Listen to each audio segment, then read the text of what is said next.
네, 요즘 우리 눈에 비춰지는 색깔 참 아름다운 색깔들이 많죠. 그래서 오늘은 이 색이라는 색깔들에 대해서 한번 생각을 하면서 글을 소개해 볼까 합니다. 네, 먼저 이 앞에 써져 있는 이게 지금 색입니다. 자, 색을 연상하는 글자치고는 좀 이상하게 생겼죠. 네. 그런데 이게 바로 색이라는 글자를 담당하고 있는데 이게 뭔가 하면 이게 뱀 두 마리가 엉켜 있는 그 상태라고 소개를 합니다. 자, 뱀 두 마리가 엉켜 있는 그 모양에서 색이라는 글자가 만들어졌다고 합니다. 자, 일단은 제가 이제 그런 점만 좀 알려드리는 거고요.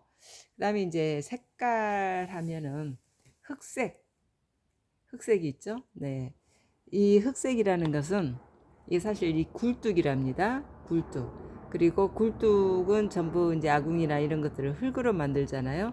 그리고 이 지금 불을 떼고 있는 거예요. 불아발이라고 하는데 이 아궁이에 불을 떼게 되면 그스름이 생기잖아요. 그 그스름이 까맣죠. 그래서 이제 그 그스름을 보고 이게 흑색이다 하고 만든 그런 글자입니다.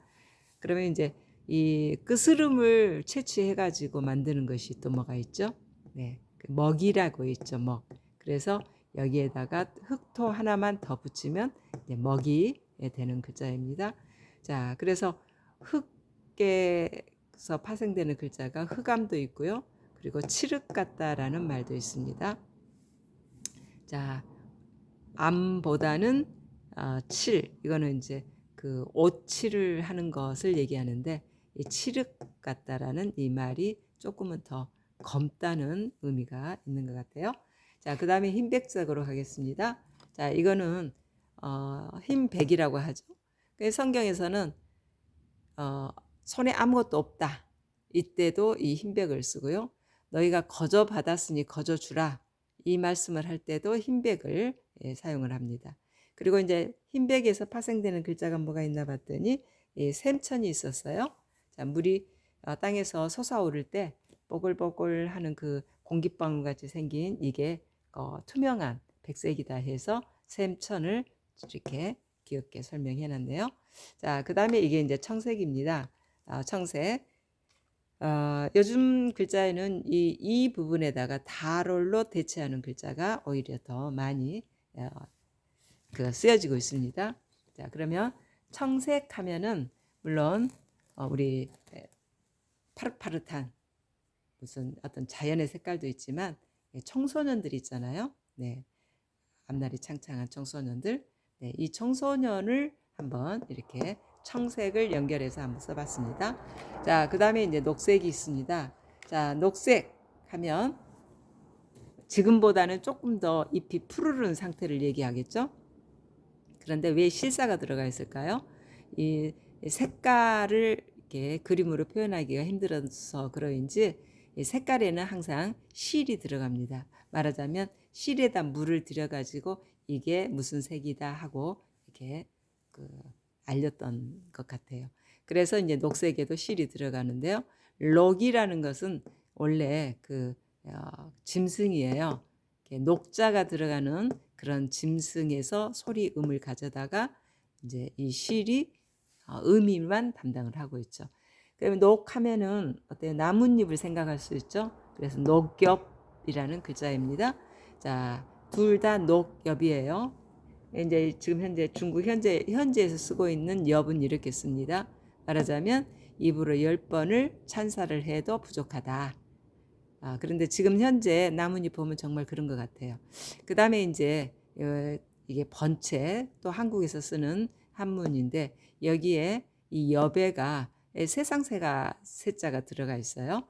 왜 그럴까를 생각해 보니 제 생각은 그렇습니다. 사전에는 없는데 제 생각에는 이 세상에 처음 등장했던 세속인이 될 수 있었던 아담과 하와가 이 나뭇잎으로 옷을 만들어 입었던 그런 일 때문에 이 바로 나뭇잎에 세상 세자가 들어가지 않았나 생각이 들고요. 그 다음에 이제 적색입니다.